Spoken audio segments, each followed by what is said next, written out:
I was always that kind of kid in like elementary school where I would actually look forward to the spelling quizzes that we had. So when it came up, like the opportunity in sixth grade came up, my mom also told me that it would be a good idea because I could get exposed to different words and books.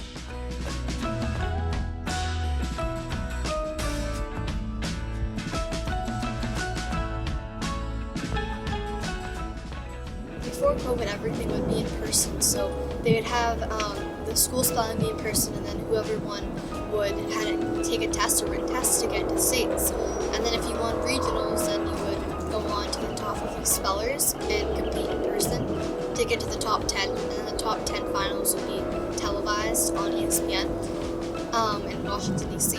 And then now, because of COVID, the school spelling bee, the finals were all virtual on Google Meet, so it was a lot more different, but the preliminaries to get to the finals were all in person.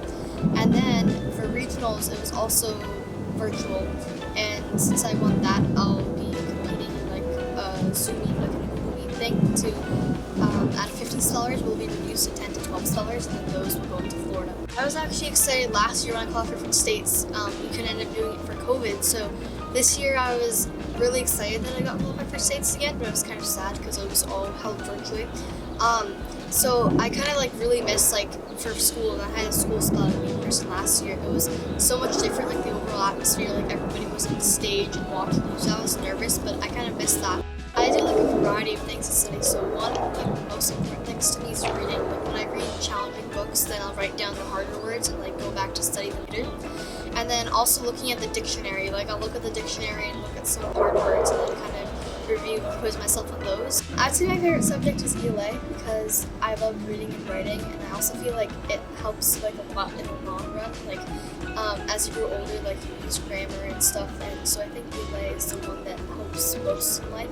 Ever since I was little, my mom always like instilled like reading and writing as an important value. So even when I was like 4, I would write emails to my family on my iPad. And then as I grew older and I read books like from Jordan, I always found myself like imagining dialogues that I would want to write myself. So I wrote like spin-offs or sequels, and then I started evolving to write my own stories. One of the most important things to me is like you're getting exposed to like different words and like literature, like you're learning a lot more about words. Like it's kind of interesting to me, like if I'm reading like a hard word in a book, then I know what it means, or if I'm like going somewhere and I can look at hard words and like really understand by like breaking up its origin or its word groups. And also because like just the fun that it gives you, like on stage, or like knowing that, oh, I participated in the spelling bee this year. That's another interesting conversation.